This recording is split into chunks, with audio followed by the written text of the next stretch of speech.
इस सवाल में पूछा जा रहा है 10 पैसे 2 रुपए का कौन सा भाग है। तो 2 रुपए है तो उस 2 रुपए में ये 10 पैसे कौन सा भाग होगा। जैसे मान लो कोई भी चीज है 50 है, और अगर मेरे पास उसमें 10 रुपए है, तो मेरे पास इस 50 रुपए का 10 रुपए कौन सा भाग है। पांचवा। कौन सा भाग है? पांचवा। क्योंकि 50 को जब 10 10 जगह करोगे तो कितने हो जाएंगे, 5 जगह पे बढ़ जाएगा ये। तो उसमें से एक भाग है मेरे पास। तो ये 50 रुपए का 10 रुपए कौन सा भाग है? पांचवा। निकलेगा कैसे भाग ये पांचवा? तो जितना है टोटल उसको ऊपर रखो, और जितना है, जितना मतलब एक के हिस्से में आ रहा है, उससे इसको भाग कर दो। 5 हिस्से हो गए। ठीक वही काम यहाँ करना है। लेकिन यहाँ ध्यान से देखना, 2 रुपए का कौन सा भाग है। तो रुपए कितने हैं? 2। और पूछा क्या है? पैसे। तो जब ये पैसे पूछे तो इस रुपए को भी पहले किस में बदलेंगे? पैसे में। क्योंकि जिसमें पूछा जाएगा उसमें होना चाहिए। जो भी चीज दे रखी है, अगर यही किलोग्राम ग्राम है और ग्राम पूछा गया तो किलोग्राम को पहले किस में बदलेंगे? ग्राम में। मतलब कहने का ये है कि जिसमें सवाल पूछा जाएगा उस यूनिट में हमें पहले तो नंबर लेके आना है। तो नंबर यहाँ दे रखा है रुपए में, इसको हम जब पैसे में बदलेंगे तो कितना हो जाएगा? 200 पैसे। क्योंकि एक रुपए में कितने होते हैं? तो एक रुपए बराबर कितना होगा? 100 पैसे। तो 2 रुपए में कितने हो गए? 200 पैसे हिंदी में। ठीक। तो अब ये 10 पैसे का पूछा भाग। तो अभी बताया था कि टोटल को ऊपर रखो और जितना भाग है वो नीचे रखो। 10 से इसको भाग कर दो, 0 से 0 कट जाएगा, कितना बचा? 20। यानी 10 पैसे 2 रुपए का कौन सा भाग होगा? 20वां भाग होगा। बात समझ आ रही है? नोट करो इसे, फिर दूसरा सवाल देखो। अगला प्रश्न देखो। इसमें कह रहे हैं 10 और 20 के बीच कितनी अभाज्य संख्याएं हैं। 10 से और 20 दोनों के बीच में, 10 और 20 के बीच में 11 12 13 17 18 19 ये संख्याएं आएंगी। पर उसमें से भी कौन सी संख्याएं चुननी है? जो अभाज्य संख्याएं होंगी। और किसके बीच में चुननी है? 10 और 20 के बीच कौन सी संख्याएं? अभाज्य संख्याएं। अब पहले ये समझो अभाज्य संख्याएं होती क्या है। तो जब भी अभाज्य संख्याओं की बात आए तो एक बात तो दिमाग में बिठा लेना कि अभाज्य संख्या कभी भी सम नहीं होती है। अभाज्य संख्या कभी भी सम संख्या नहीं होगी। मतलब 2 4 6 8 10 12 14 ये कभी नहीं होगी। होगी हमेशा विषम संख्या ही। ठीक है। और हर विषम संख्या होगी नहीं। मतलब जितनी विषम संख्याएं हैं सभी नहीं होंगी, कुछ होंगी, लेकिन सम एक भी नहीं होगी, ये पक्का है। तो अब 10 और 20 के बीच में आगे कितना आएगा? 10 के बाद 11। अब 11 अभाज्य है या भाज्य है? तो भाज्य वो संख्याएं होंगी जो किसी से भी कट जाए, जो किसी न किसी से कट जाए, एक के अलावा। एक से नहीं, क्योंकि एक से सभी संख्या कटेंगी, एक के अलावा 2 4 3 5 7 किसी संख्या से भी। पर 11 किसी से कटेगा? नहीं कटेगा। खुद से तो हर संख्या कटती है, वो संख्या नहीं लेनी है, ना एक लेना है, ना जो संख्या होगी वो लेनी है। क्योंकि खुद से और एक से तो सभी संख्याएं कटेंगी, इसके अलावा किसी से कटे। अब 11 के बाद क्या आएगा? 13। 12 तो सम हो गई, 12 तो वैसे भी नहीं लेना, 12 तो वैसे ही कट जाएगी, 2 से कट जाएगी, 6 से कट जाएगी, 4 से, 3 से, बहुत सारी संख्याओं से भाज्य हो जाएगी। और हम कौन सी देख रहे हैं? अभाज्य। जो अभाज्य हैं। तो 11 के बाद 13, 13 भी किसी से नहीं कटेगा। 13 के बाद अगली संख्या क्या होगी? 15। 15 भाज्य है, 3 के पहाड़े में आती है 15, 5 के पहाड़े में भी आएगी। फिर 17, 17 किसी के पहाड़े में नहीं आएगी, एक के पहाड़े में आएगी, एक से मतलब नहीं है। 17 के बाद फिर 19। कितनी संख्याएं हो गई? संख्याओं की संख्या पूछी थी, कितनी अभाज्य संख्याएं हैं? 4। बात समझ आ गई? तो ये इस तरह से होगा, नोट करो इसे। अगला सवाल देखो। इसमें कह रहे हैं यदि किसी संख्या को 5 से भाग दें तो भागफल 4 तथा 2 शेष बचता है, तो वह संख्या ज्ञात करो। कहने का अर्थ यह है कि कोई एक संख्या थी जिसको 5 से भाग दिया गया, 5 से भाग देने पर भागफल कितना प्राप्त हुआ? 4। और नीचे शेषफल कितना बच गया 2। तो 5 से भाग दे रहे थे, भाग देने वाली संख्या भी पता है, जो भागफल प्राप्त हो रहा है वो संख्या भी पता है, और जो नीचे शेषफल बच रहा है वो संख्या भी पता है। पर जिस संख्या को भाग दिया जा रहा था 5 से, वो संख्या नहीं पता है, वही संख्या ज्ञात करनी है। बात समझ गए? अब ध्यान से देखो, तो पहले जो जो दे रखा है उसको नोट कर लोगे। इस तरह के सवालों में पहले जो भी दे रखा है उसको नोट कर लो आराम से, फिर खुद समझ आ जाएगा कि सवाल में करना क्या है। 5 से भाग दे, ये 5 से भाग देने वाली संख्या है ना, तो जिससे भाग दिया जाता है, जिसको भाग दिया जाता है नहीं, जिससे भाग दिया जाता है वो क्या कहलाता है? भाजक। कितना है? 5। भागफल 4, वो तो क्लियर लिखा हुआ है। भागफल कितना है? 4। उसके बाद 2 शेष बच रहा है, तो शेषफल भी क्लियर है, कितना है? 2। अब पूछा क्या गया था? जिसको भाग दिया जा रहा था, तो जिसको भाग दिया जाता है वो संख्या क्या कहलाती है? भाज्य।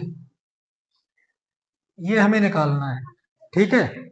इसके लिए एक सूत्र होता है, वो याद रखना है। क्या? भाज्य बराबर भाजक गुणा भागफल प्लस शेषफल। ये सूत्र याद रखना है, ठीक है? इन 4 चीज में से कोई भी 3 चीजें हों, जरूरी नहीं है भाज, कोई भी 3 चीजें दे रखी हो और कोई एक चीज पूछी है, तो यही फॉर्मूला लगेगा, ठीक है? फिर जिसकी वैल्यू दे रखी है उसकी लगा देना, जिसकी नहीं दे रखी है वो वैल्यू निकल के आ जाएगी। जैसे इसमें भाज्य नहीं दिया तो इसमें भाज्य निकल के आ जाएगा, किसी में भाजक नहीं होगा तो भाजक निकल आएगा, भागफल या शेषफल नहीं दिया होगा तो वो निकल आएगा। वो कैसे निकलेगा? गुणा भाग, जो भी कुछ करना है प्लस माइनस, वो कैलकुलेशन करके निकल आएगा। भाज्य तो इसमें दिया नहीं है, तो ये तो ऐसे ही रहेगा, बराबर भाजक कितना है? 5। फिर गुणा लगा है, भागफल कितना है? 4 प्लस शेषफल कितना है? 2। 5 चौक 20, दोनों के बीच में गुणा है, प्लस 2, 20 और 2 22। तो वो संख्या क्या है? 22 है।